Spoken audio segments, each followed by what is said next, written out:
موجود ہے. یعنی اس سرزمین پر پہلا قدم ہی ایک مسلمان پیغمبر نے رکھا تھا، جس کا مطلب صاف ہے کہ اسلام کی شروعات عرب سے نہیں بلکہ ہندوستان سے ہوئی ہے. اور مسلمان لفظ کا مطلب ہے اپنی خواہشوں کو رب کے حوالے کرنے والا اور اس کا حکم ماننے والا. اب حیرت انگیز بات یہ بھی ہے کہ آدم سنسکرت زبان کا لفظ ہے جو کہ ہندوستان کی سرزمین کی زبان ہے، نہ کہ عرب کی زبان ہے. اور سنسکرت میں آدم کا مطلب ہے پہلا، شروعاتی یا اصلی، اور آدم علیہ السلام کو قدیم سنسکرت کی کتابوں کے اندر منو کہہ کر بلایا گیا ہے. اگر ہندو کسی طرح سے ان کے وجود کا انکار کرنے کی کوشش کریں تو ایسا بالکل ناممکن ہے، کیونکہ انہی کی مقدس کتاب رنگ وید اور قرآن میں آدم علیہ السلام کی پیدائش اور فرشتوں کا ان کو سجدہ کرنا، اور آدم علیہ السلام کی پسلی سے حضرت حوا کی پیدائش اور شیطان کا ان دونوں کو بہکا کر جنت سے نکلوانا اور پھر زمین پر اتار دینے کا ذکر صاف طور پر موجود ہے، بالکل ایسے ہی جیسے قرآن پاک کی سورۃ بقرہ میں اور اسی طرح انجیل میں بھی آپ کا ذکر کیا گیا ہے. اس کا مطلب اگر ان تینوں دنیا کی سب سے بڑی نایاب کتابوں کے اندر ایک جیسی چیزیں موجود ہیں تو ان کا سورس بھی ایک ہی ہونا چاہیے، یعنی ایک خدا. اور ایک خاص بات یہ ہے کہ سری لنکا کی سرزمین سے ہندوستان کی سرزمین کو جوڑنے کے لیے قدرتی پل آج بھی ہزاروں سال سے پانی کے درمیان موجود ہے، جس کا بننا کوئی اتفاق نہیں ہے. اب سب سے اہم سوال یہ ہے کہ ہندوستان کی سرزمین پر جس بھی پیغمبر کو بھیجا گیا ہوگا کیا اس کے بارے میں ہمیں تاریخ میں کچھ ثبوت ملتے ہیں؟ مگر سب سے پہلی بات تو یہ ہے کہ ہندو نام کا کوئی مذہب تاریخ کے اندر کہیں پر موجود ہی نہیں ہے، اور نہ ہی ہندو مذہب کی کوئی کتابوں میں اور نہ ہی کوئی اور آسمانی کتاب میں، مثلا تورات، زبور اور انجیل کے اندر اس ہندو مذہب نام کا کوئی ذکر موجود ہی نہیں ہے. بلکہ ایک بات ضرور ہے، کبھی کسی زمانے میں سندھو ندی کے قریب رہنے والے لوگ تھے، وہ اپنے علاقے کے نام کی وجہ سے نام کو بگاڑ کر ہندو کہلائے جانے لگے، جبکہ اصل میں ان کا یہ مذہب سنسکرت زبان کے اندر ہندو نام سے نہیں سناتن دھرم کے نام سے موجود ہے، جس کا عربی میں مطلب ہے مذہب پر قائم رہنے والا، جس کا بالکل ایسا ہی مطلب قرآن کریم کی سورہ روم کے اندر بھی موجود ہے، جہاں پر اسلام کو ہمیشہ باقی رہنے والا دین کہا گیا ہے. یعنی سناتن دھرم کا مطلب بھی مذہب اسلام ہے. اور تاریخ کے حوالوں اور مضبوط دلیلوں سے یہ پتہ چلتا ہے کہ ان کے ویدوں میں حضرت نوح علیہ السلام کا ذکر بھی صاف طور پر کیا گیا ہے، جس میں انہیں نوحہ کہا گیا ہے. ویدوں میں پیغمبر کو منو کہا گیا ہے اور نوح علیہ السلام کو بڑے سیلاب والا منو کہہ کر بیان کیا گیا ہے، اور ان کی کشتی سے لے کر سیلاب تک تمام واقعہ تفصیل سے موجود ہے، جیسے کہ قرآن کی سورۃ ہود کے اندر بھی بیان ہے اور ویدوں میں لکھا ہے کہ جب بڑے سیلاب کے بعد دنیا پھر سے آباد ہوگی تو میں ان ویدوں کو نافذ کروں گا. اور قرآن کے اندر بھی حضرت نوح کے طوفان کے بارے میں بیان کیا گیا ہے، اور یہ بھی بتایا گیا ہے کہ اس منو کو خدا نے کشتی بنا کر اس کے اندر جاندار کو سوار کرنے کا حکم دیا، جس کے بعد ایک عظیم طوفان آیا جس میں ہندوستان کی سرزمین پر زندگی کو ختم کر دیا گیا. اب یہ بات تو صاف ہے کہ نوح لفظ سنسکرت کی کتاب کے اندر بھی موجود ہے، جس کا مطلب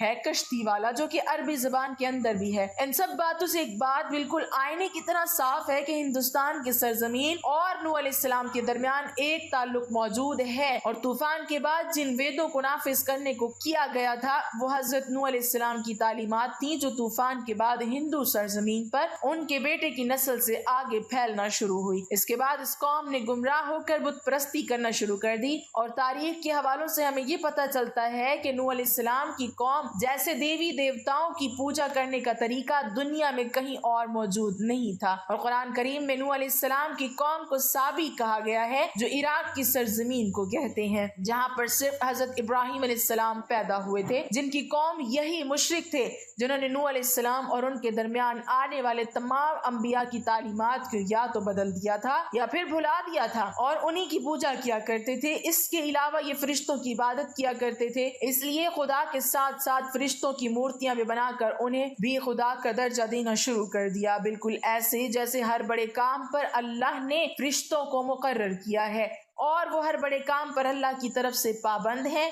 اسی طرح ان لوگوں نے ہر کام کروانے کے لیے ایک الگ الگ خدا کی مورتیوں کی صورت میں بنا دیے۔ یہ لوگ ستاروں اور آگ کے بھی پجاری تھے، اس لیے آج بھی ہندو قوم ستاروں کے علم کے اندر اتنا یقین رکھتی ہے اور آگ کی پوجا کرتی ہے اور اسے مقدس جانتی ہے۔ مگر سب سے اہم سوال یہ ہے کہ یہ سب جان کر بھی اور اپنی کتابوں کے اندر صاف طور پر ایک خدا اور پیغمبروں کی تعلیمات کو دیکھ کر بھی ہندو قوم ان کا انکار کیوں کرتی ہے؟ کیوں نہیں مانتی کہ اللہ کے وعدے کے مطابق ان کی قوم کے اندر بھی اللہ کا پیغام اتارا گیا ہے، انہیں بھی ڈر سنایا گیا ہے؟ اس بات کو سمجھنے کے لیے آپ کو صحیح بخاری کی ایک حدیث مبارک کے بارے میں جاننا ہوگا۔ حضرت ابو سعید خدری رضی اللہ تعالیٰ عنہ سے روایت ہے کہ رسول کریم صلی اللہ علیہ وسلم نے فرمایا کہ قیامت کے دن جب حضرت نوح علیہ السلام اور ان کی قوم کو بلایا جائے گا اور اللہ تعالیٰ نوح علیہ السلام سے یہ سوال کریں گے کہ کیا آپ نے اپنی قوم تک میرا پیغام پہنچا دیا تھا، تو حضرت نوح علیہ السلام فرمائیں گے کہ بے شک میرے مالک۔ اس کے بعد نوح علیہ السلام کی قوم سے پوچھا جائے گا کہ کیا نوح نے میرا حکم تم تک پہنچا دیا تھا؟ یہ لوگ انکار کریں گے،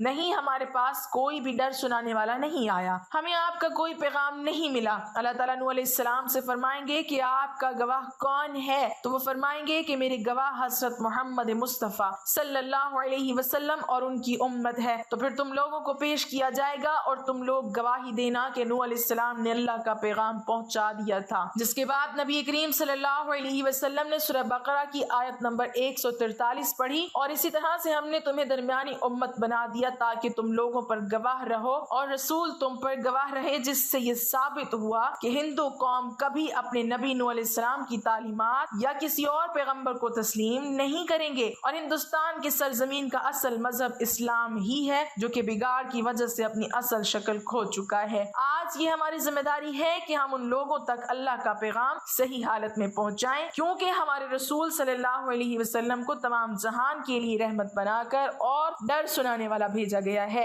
اور اب قیامت تک کسی رسول اور پیغمبر کو نہیں آنا، اس لیے یہ کام اب امت مسلمہ کے ذمے ہے، جس سے قیامت کے روز اس بارے میں سوال کیا جائے گا۔ اور ڈاکٹر ذاکر نائک جیسے لوگوں نے موجودہ دور کے اندر اس کی بہت کوشش کی اور کافی حد تک اپنی تحقیق سے لوگوں کو اللہ کا ڈر سنا کر مسلمان کیا، انہی لاجیکل طور پر حقیقت پہنچانے میں کامیاب رہے۔ افسوس ہمارے ملک نے دین پر مر مٹنے والی شخصیت پر جھوٹے الزام لگا کر ملک سے باہر نکلوا دیا، اور اگر سچ کہوں تو آج کا مسلمان دینی اور علمی میدان میں دنیا سے بہت پیچھے رہ چکا ہے، اس لیے آج دنیا ہم مسلمانوں پر غالب ہو رہی ہے۔ اللہ تعالیٰ ہمیں دین کو سمجھنے کی اور عمل کرنے کی توفیق عطا فرمائے اور ہمارا خاتمہ ایمان پر فرمائے، آمین۔ ناظرین، کمنٹ باکس میں اللہ تعالیٰ کے 99 ناموں میں سے ایک نام ضرور ٹائپ